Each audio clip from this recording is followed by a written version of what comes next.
Ladies and gentlemen, we're back. We're back, as I mentioned last week, 2 weeks ago even. And I wanted to introduce to you the light workers that I have found that have been, that answered my call. And before I do that, I'll give a little brief introduction again to the word light worker. And it was coined by the author Michael Mirdad in the early 1980s. But then it became very popular in 1997 because the author Doreen Virtue, that you probably have heard before of the name, Doreen Virtue wrote a book called The Light Worker's Way. Now, light workers are also known as indigo or crystal children. They have a deep desire to help others. They're committed to serving the needs of humanity, and that's a big wide ranging. So when we talk about humanity, it's not your brother, your sister, your friend. We're talking about doing work at a global level. But even among light workers, there's several different types with special characteristics that give them powers beyond the physical world. And I'll go through them very quickly. So light workers spend their entire lives exhibiting kindness, compassion, and generosity to other people. Of course, we are all human, and it's not to say that we never get we never get angry, we do. But generally, this is how they act. And their empathetic nature is a gift to everyone that they know. But all of them are not the same. And I've singled out 12 different. So let me give you an idea. One I found that I could call grid workers, grid, like a grid. These are the light workers that maintain the grids and the gateways of planet Earth. They're what we can consider spatial empaths who can recognize dark energy immediately and use their love and compassion to offset these energies. Grid workers act as a medium for sacred light to come into the planet via their hearts. They're very exposed. And this is an advanced form of light working where a team works in coordination to help interdimensional gates, letting love come in.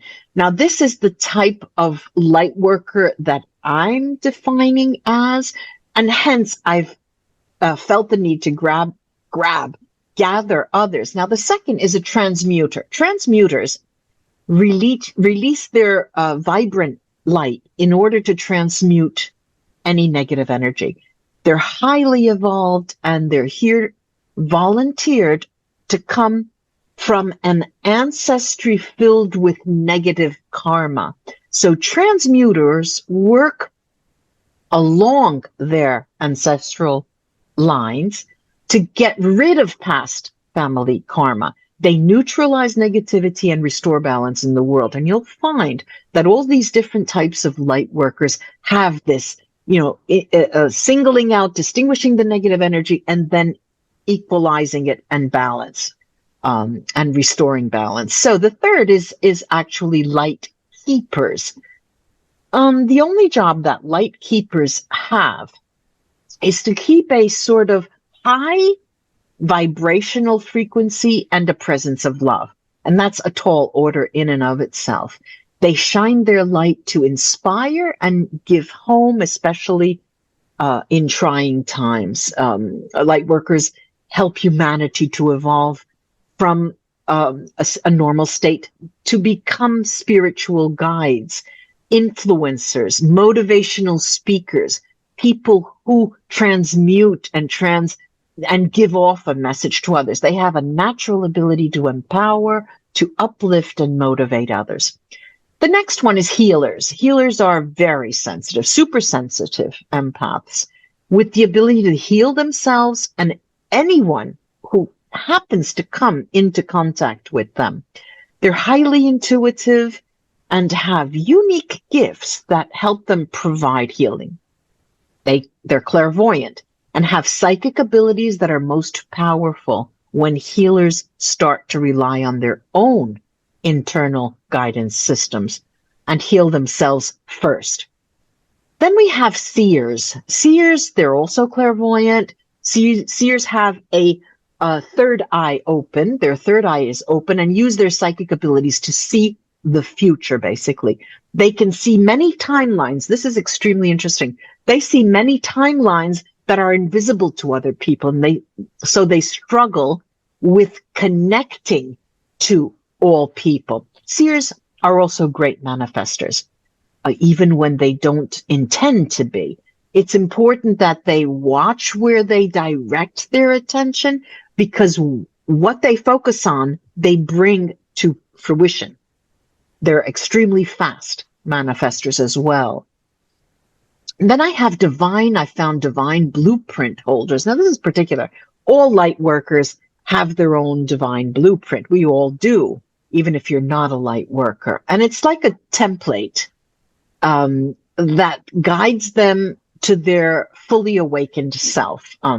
These divine blueprint holders are experts at converting codes from the blueprint to achieve ultimate awakening. It has a technical flair to it.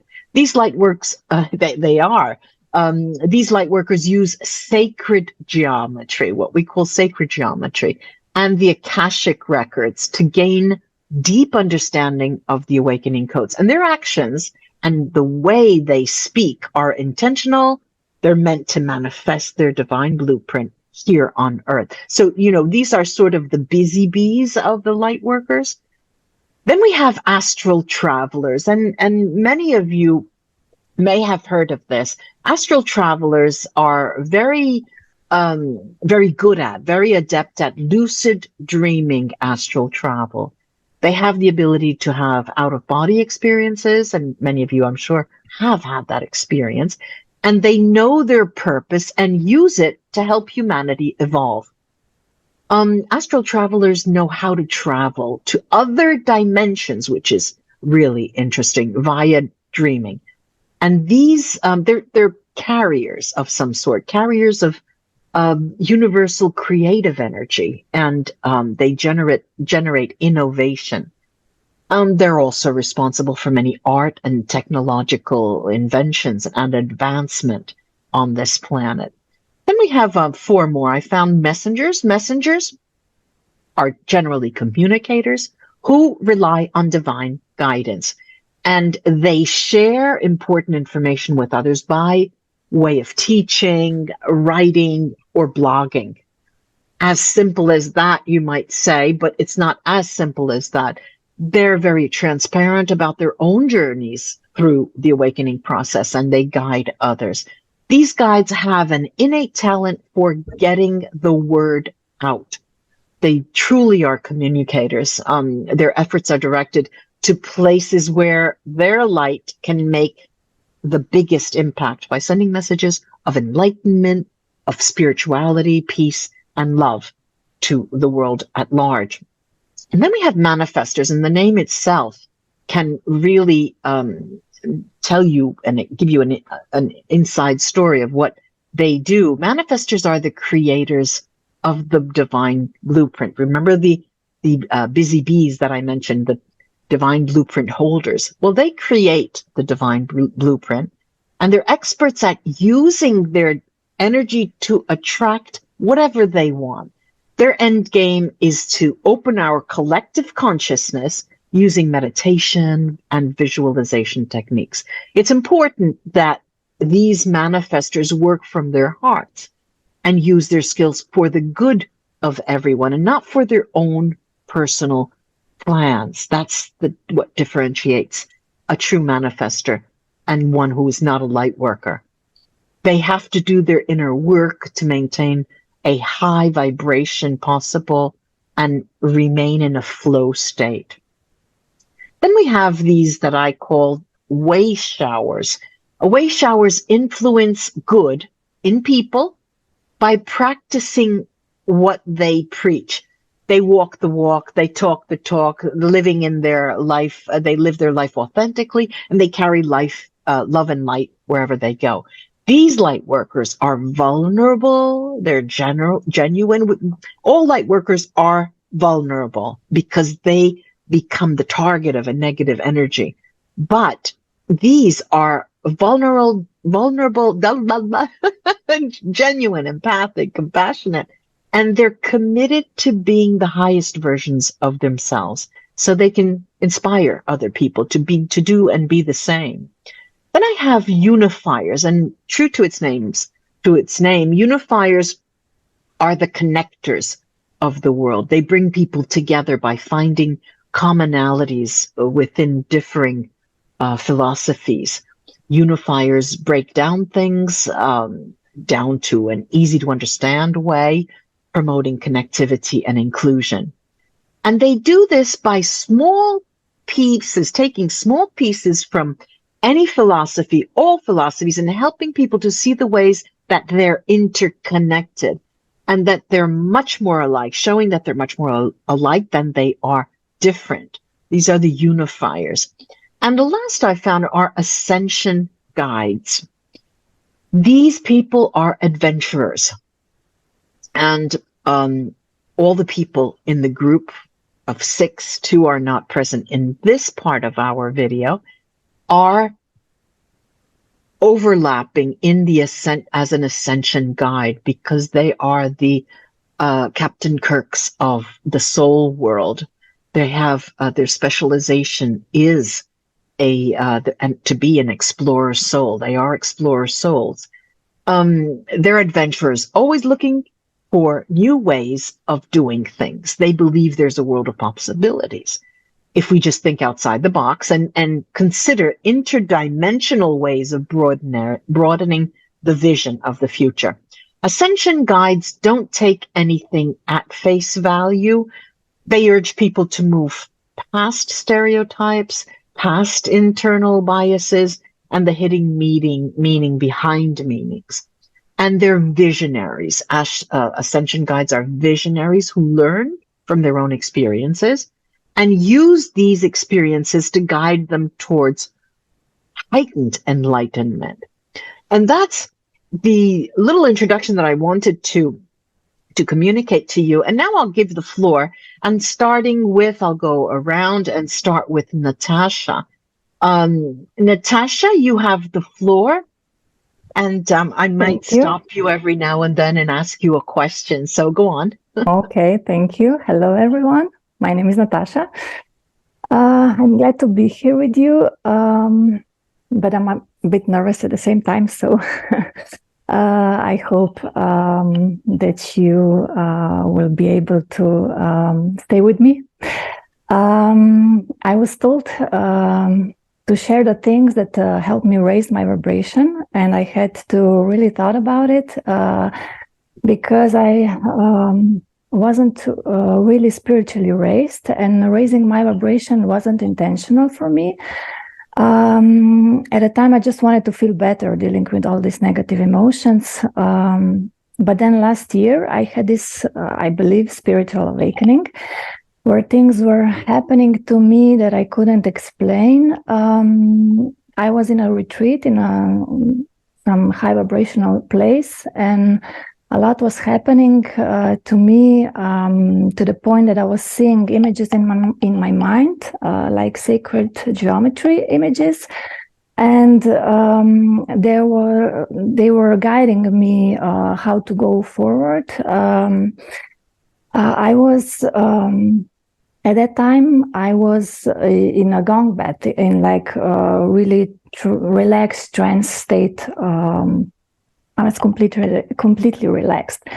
So although I believe it wasn't just because of the place that was high vibrational, but I was preparing for this moment years before with practicing relaxation and calming the mind.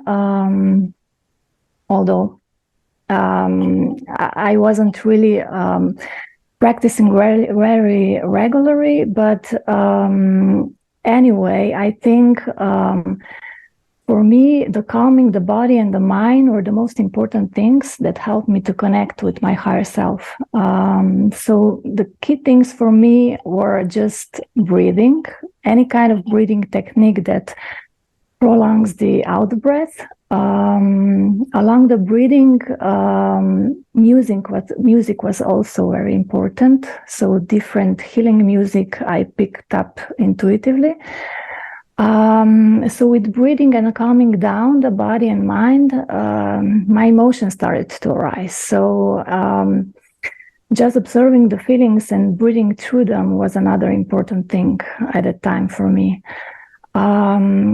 And because we are all in 3D and we have emotions and experiences, I know that feeling negative emotion is hard sometimes, but with negative emotions, if we didn't have negative emotions, we also wouldn't have positive ones. So having the privilege of emotions, the third important thing for me was raising vibration with just having fun and laugh.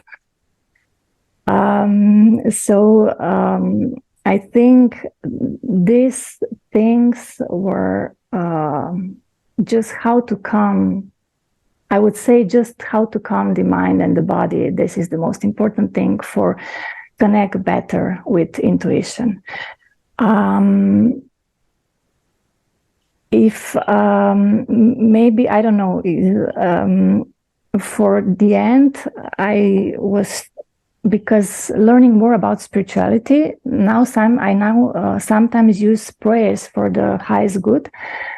And for the end, I would like to tell a prayer in my own words, if I may, so that together we would spread love and light through the world. Yes, good. Thank you. Okay. So maybe we could just take 3 deep breaths together so that I can calm down a bit. Creator of all beings, creator of all beings, creator of all beings. To all who are listening, please show us the path to ourselves to learn how to calm our body and mind and heal our traumas in the quickest and easiest way possible. Help us raise our vibration so that we can help raise vibration to those we are in contact with for the highest good. Thank you, thank you, thank you. Wow, thank you so much, Natasha. Yeah. That was wonderful. That was wonderful. You feel better now that you've finished? Not so much, because now I'm going to think about it, how it is. And it wasn't really good for me. So. Well, you relax, have a drink of water, and we'll go around to the next person. Okay, so let's, bye-bye. Yeah. And now another member from our group speaking to us from India. Vrinda, introduce yourself and give us your contribution. Thank you. Hello everyone. My name is Vrinda. I'm speaking to you from India. I'm a pranic healer. I usually do emotional clearance on my daily basis. This is the invocation to the Supreme God, Divine Father, Mother, all the spiritual elders, holy masters, saints, archangels, holy and Jesus, and spiritual helpers. Thank you for your divine, compassionate, purifying, healing light, for your love, guidance, protection. Thank you in full faith. I am not the emotional body, I am the soul. I am a spiritual being of divine intelligence, divine love, and divine power. I am connected to my higher soul. I am connected to the divine spirit. I am a child of God. There is only oneness. Our hearts and souls are one. Slowly inhale and exhale. Lord, make me an instrument of your peace, love. Bless all my family, friends. Let love spread to the city, state, and the country. In a bucket of salt water, or imagine a violet flame, dump all the emotional psychic contamination, negative entities, elementals, and thought forms like anger, sadness, anxiety, tension, fear, resentment, lack of self-love, lack of self-respect, self-esteem, emotional, physical, mental, pain, lack of faith, hope, and trust. all doubts and worries, preconceived and prejudiced ideas or limitations, superstitious belief, financial blockages, all the negative words, attitudes, habits, and patterns, tendencies, and programs. All the psychic contamination attacks from any other sources, from all the sources removed from my aura and chakras, including etheric, astral, and mental levels on the conscious and subconscious levels, be fully, completely disintegrated. Let them all be extracted and externalized and concretized into the violet flame or the salt water right now. Cutting the cords. Thank you, Supreme God, for your blessing. I let go all the negativity. I am fulfilled with happiness, love, protection, light, and power. At the end, chant Om Mani Padme Hum mantra. This mantra is the sound of universe, divine energy, and generosity. It represents ethics, patience, diligence, concentration, and wisdom. It purifies ego, jealousy, desire, ignorance, judgment, attachment, hatred. It is a mantra of unity and the power of all in one. Thank you. I wanted to introduce Garima. Garima, are you ready to talk about your experience and any kind of suggestion or mantra or chant that you could offer?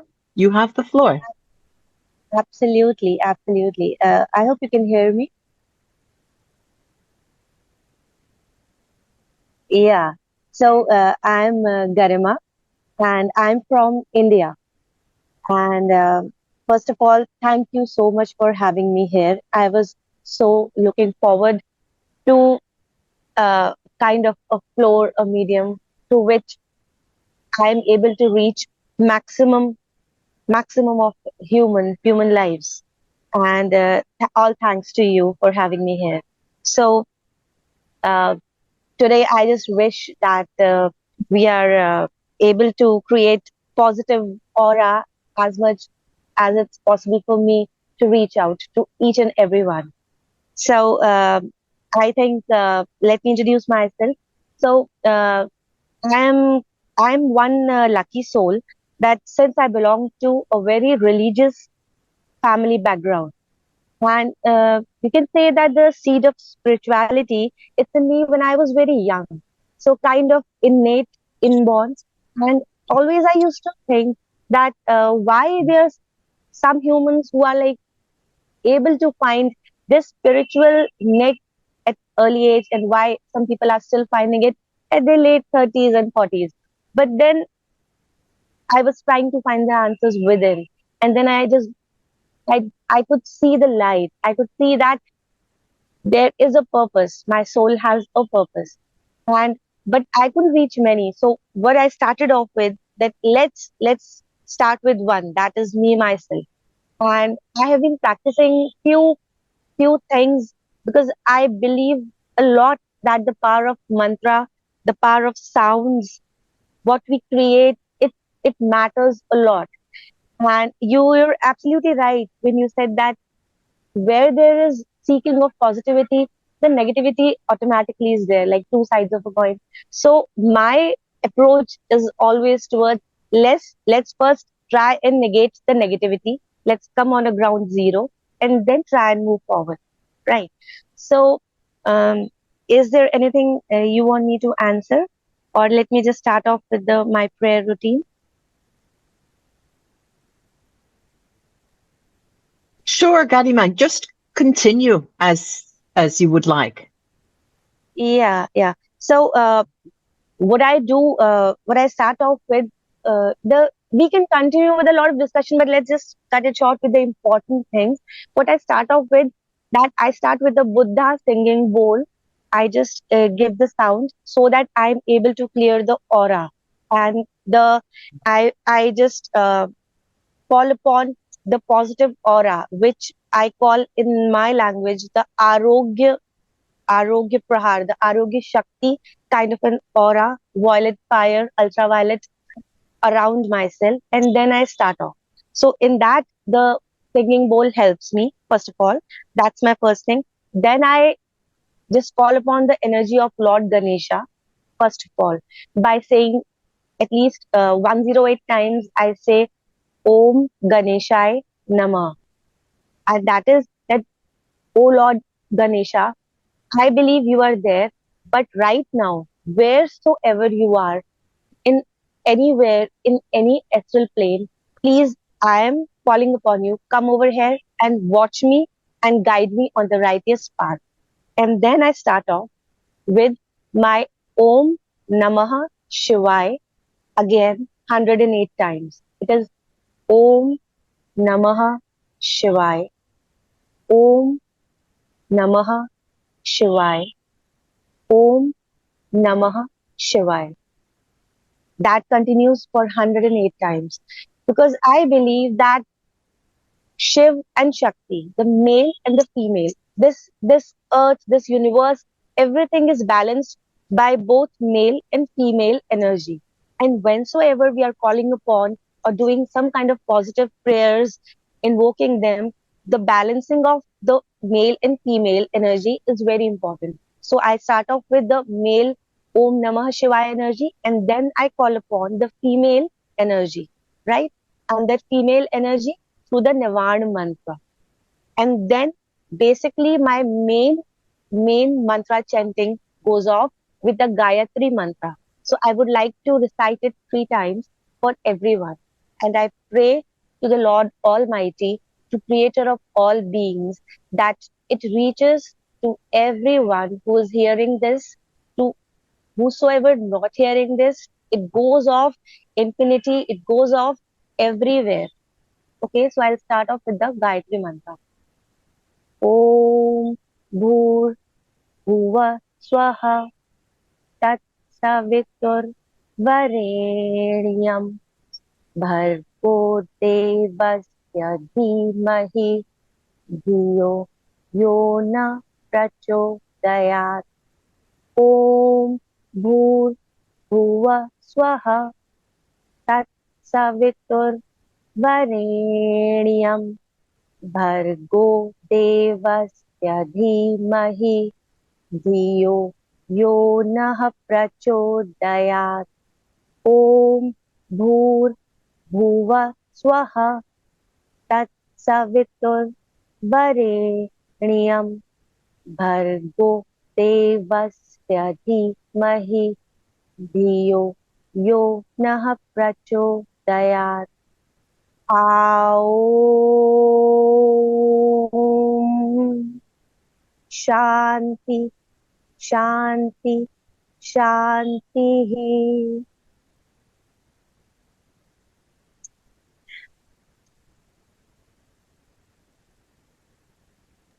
Yeah. Thank you Can you, so much, Garima. This was and such a powerful, it was so very powerful. Go ahead, go ahead. yeah, one more thing I would like to add, that balancing of all the 7 chakras, I believe, is the key, because what we have, the Sukshma Sharir, or the what we call is that the body, but this physical form is what we have right now, which keeps us in the present form.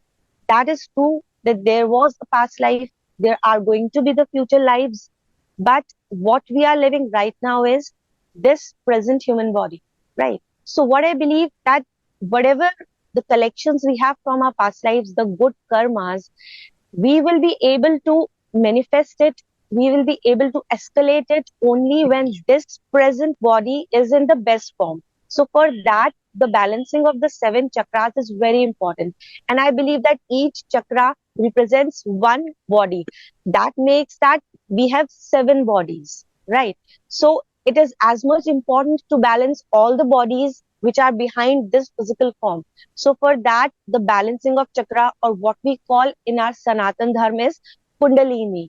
So that balancing is through pranayam, through yoga, or the yoga kriya. So I even practice like Shambhavi Mahamudras. So actually the discussion is going to be very long, but let's just, I'm just trying to give a zip of what I do. I hope I'm able to make my point.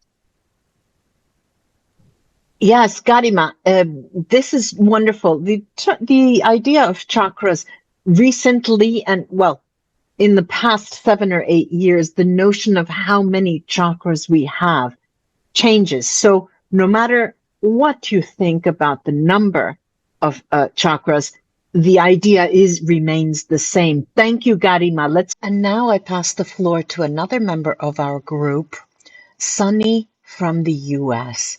You have the floor.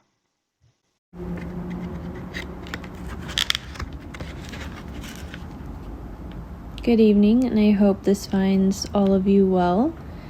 I usually recite the Hanuman Chalisa in native language. However, I will be doing this in English so that everyone can understand the meaning behind this prayer and benefit from it. With the dust of Guru's lotus feet, I first clean the mirror of my heart and then narrate the sacred glory of Sri Ramchandra, the supreme among the Raghu dynasty, the giver of fourfold attainments of life. Knowing myself to be ignorant, I urge you, O Hanuman, the son of Pavan, O Lord, bestow on me strength, wisdom, and knowledge, taking away all my miseries and blemishes. Victory to thee, O Hanuman, ocean of wisdom and virtue. Victory to the Lord of Monkeys, who is well known in all three worlds. You, the messenger of Ram and repository of immeasurable strength, are also known as Anjaniputra and Pavanaputra. Mighty, powerful, and strong as lightning. O Mahavir, you being the companion of wisdom, dispel dark and evil thoughts. O golden-hued Hanuman, you look beautiful with ear studs and curly hair. You hold the mace of lightning and flag in your hands with the sacred thread of munja grass adorning your shoulder. Reincarnation of Lord Shankara and the son of Kesari, you lustre, the glory in praise is praised by the whole world. The master of all knowledge, full of virtue and wisdom, you are always eager to serve Lord Ram. Immersed in listening to hymns on Lord, in your cherished heart do Ram, Lakshman, and Sita dwell. While you presented your humble form to Mother Sita, you assumed demonic size and burnt the city of Lanka. In your colossal manifestation, you killed the demons, fulfilling your Lord's mission. You revived Lakshman with the Sanjeevi you brought, and Sri Ramchandra embraced you in deep joy. Sri Ramchandra said you were as dear as his brother Bharat and praised you highly. The Lord of Lakshmi embraced you, saying, Sheshnanga sings your glory. Not only Sheshnaga, also Sanknaka, Brahma, and other lords, Narad, Sharda, and other sages eternally sing your praise.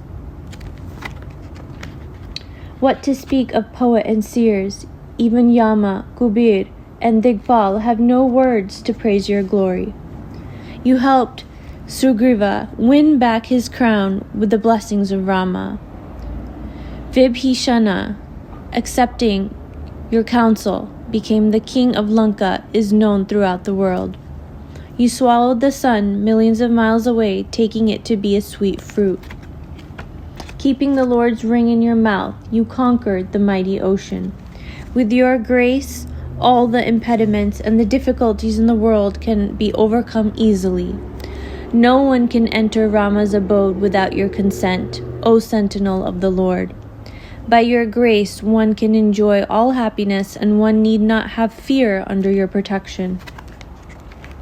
When you roar, all three worlds tremble, and only you can control your might.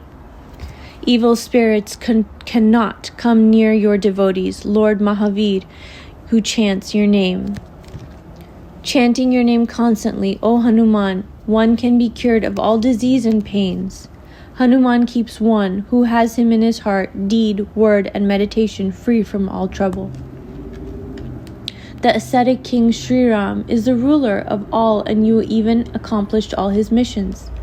Whoever comes to you for fulfillment of any desire achieves great fruition in his life. Your glory is acclaimed in your yugas, and your radiance is spread all over the cosmos. Sri Ram has great affection for you, O Mahavir, the decapitator of evil spirits and protector of saints. You are blessed by Mother Janaki to grant anyone with any of 8 siddhis and 9 nidhis. You, with the ambrosia that is Ram, are always in the service of Lord Raghupati. One can reach Ram chanting your name and become free from sufferings of many lives. After death, he enters the eternal abode of Sri Ram and remains a devotee of him whenever taking a new birth on earth. Other gods may not care to take heed, but one who serves you, O Hanuman, enjoys all pleasures. Sri Hanuman, the mighty God, remove all the problems and pains of those who invokes him. Hail thee, Hanuman! Be as compassionate to me as my supreme teacher. He who chants this prayer 100 times is liberated from earthly bondage and enjoys the highest bliss. He who reads these 40 verses as Lord Shankara witnesses overcomes all troubles. Tulsidas is an eternal devotee of Lord Hari. O Hanuman, kindly reside in my heart forever. O Sri Hanuman, the son of Pavana, Savior, the embodiment of blessing, reside in my heart together with Sri Ram, Lakshman, and Sita. Let's go on to Preeti and introduce Preeti. Preeti, you have the floor, and you can introduce your experience, your life work, and what you can offer us today. Right. Thank you, Claudia, for giving me this opportunity. Hello, everyone. I'm Preeti, and I'm glad to be here with all of you. So I'm here to talk about a chant which Garima already covered. And that is something that I had incorporated into my spiritual practice few years ago. It's very simple and very popular. The chant is Om Namah Shivaya. And I chant it 108 times. But when I initially started, I used to chant it 9 times in the morning. What Om Namah Shivaya, from my small research, what I understood it is honoring the pure consciousness. In Hindu religion, I follow the Hindu religion. It's a deity called as Lord Shiva, who is an ascetic and whom it's considered as pure consciousness. Another meaning of Om Namah Shivaya is Om has got multitude of meaning. One of the meaning is it's a sound of the universe. It represents past, present, and future. Namah, Na represents earth, Ma represents water, Shivaya, Shi represents fire, Va represents wind, and Ya represents ether, space. So it touches on 5 elements. How I benefited from this chant was it helped me in controlling my ego. So I slowly started detaching from my identity. And as I started detaching from my identity, it started bringing a calmness within me. And I started hearing my soul more loudly, and even certain insights and advices from within. And also it made me face my fears. That was one thing. And the second thing that helped me was it increased my awareness. And the third thing is it helped me balance my chakra, and it helped me unblock my throat chakra.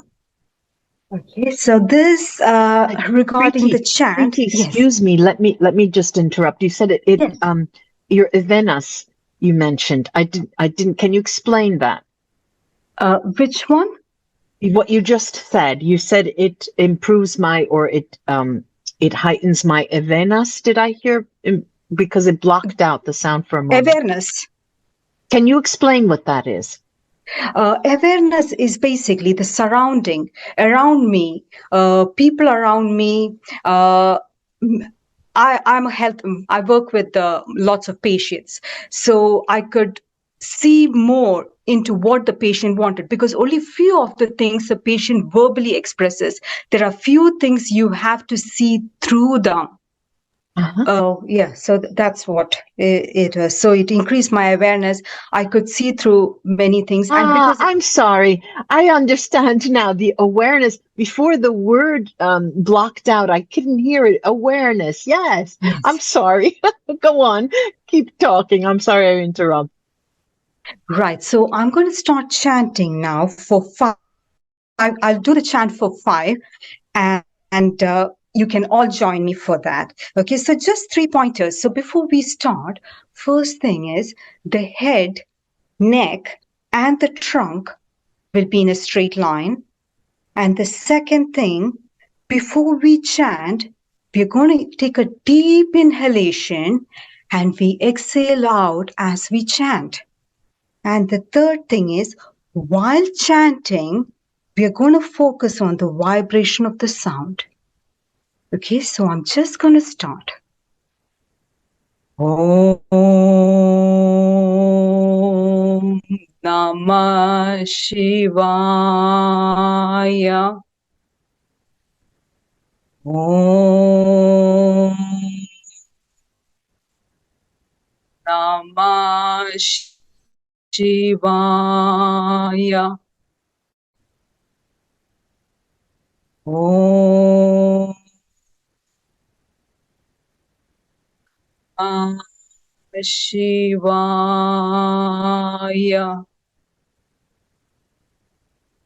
Om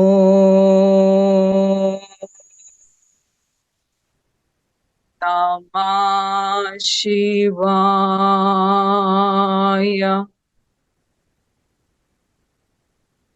Om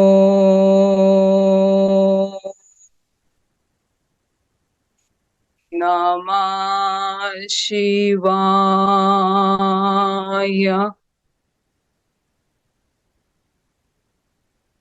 Thank you. Thank you. Thank you. Thank you. Thank you. Now we'll go to Shri.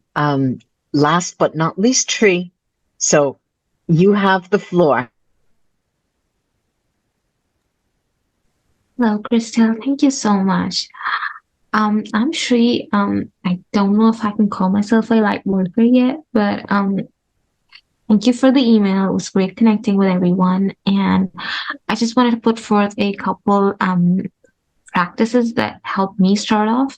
So, light workers or those in the path of enlightenment in general, like when they start off, I have seen that they feel a lot of blockages or, a lack of clarity.